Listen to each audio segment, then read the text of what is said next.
So I've had about 10 years in the agency space, and I've always been really frustrated at how slow and difficult it can be to get meaningful diversity-based change to happen, even in the private sector that should move faster. So when I started my own business a couple of years ago, the first thing I wanted to do was to become partnered with a meaningful organisation that was actually doing some good. So yeah, I just had a look, found Babassa, and really believe in what they do. And because I'm a mixed race, white presenting person, I've got quite a unique experience as far as diversity and particularly within like racism in the workplace. I love mentoring. I think I've done quite a lot of mentoring in a professional context, like within my work roles in the past, but I've never had the experience where you get so much back. Like, I think there's another EOA who mentioned at a mixer recently that it's a really two-way relationship, and I really underestimated that. I've learned so much from all the people that I've mentored through Babassa. They're such inspirational people. So I think my overall experience has been, I think I've learned more from them than they've learned from me. But it's also really rewarding because you're just helping people, you're empowering them to be able to take control of their own direction. So it's just the best feeling ever.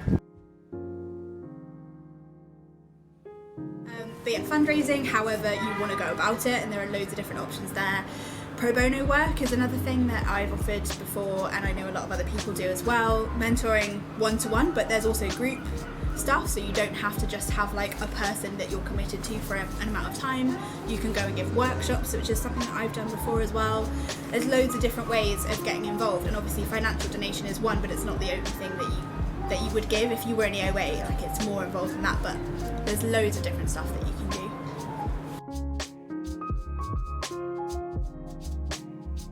I've been helping to really think about basic business planning. So a lot of the things that you just don't get told, like a lot of people think like, oh, a brand is a logo, which it is, but also there's so much more to running a business or thinking about all the things that need to happen in a business.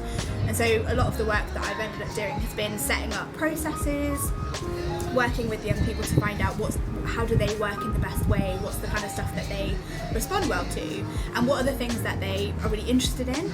And then we basically work on building processes that helps them run a business in the best possible way for them. Like, I've learned a lot of things about how to think about what's the best way of working for that person, not just how I would do things. So yeah, setting up processes and like basic business management has been quite a lot of what I've done. And I've helped a couple of people now set up their own business, which is really exciting.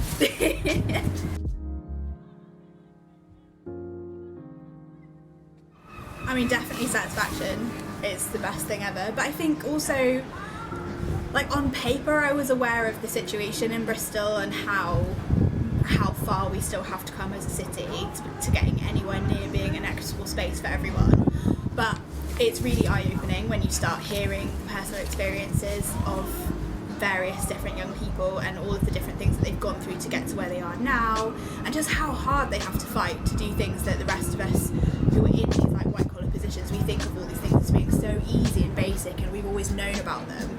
And you just don't realise that the number of people who just don't have access to such basic information. And that's really a big part of, I think, what I'm here to do, is to just help answer what they might think are silly questions and say, no, like, this is how that works. Because no one's ever told them that before, and they have to fight so hard just to get like dregs of information that we are given the whole time. And I say we in the like privileged community sense of that word. But yeah, satisfaction's a big one, but also just it's been really eye-opening learning what the real situation of Bristol is for young people.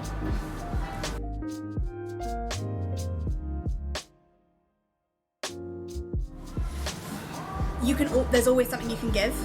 Like, everyone has different amounts of time or expertise or wealth or whatever it is. Like, everyone's got something that they can contribute.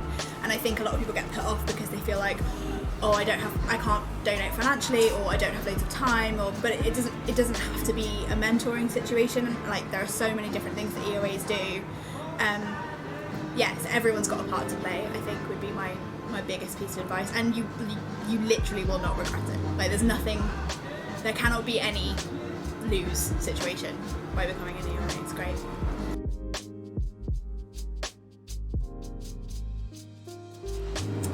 think I would say the world of work is so much bigger than you would ever think until you're in it.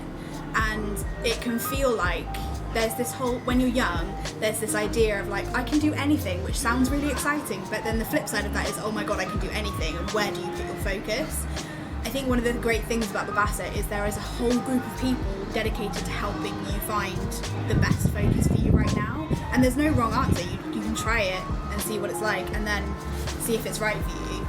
And I think it's a really safe environment to do that in, to just try stuff. Like, there's very little risk. All the people are literally there to help you. They want to see you succeed. There are so many things that everybody can do that you probably never even heard of. So yeah, just have a go and see.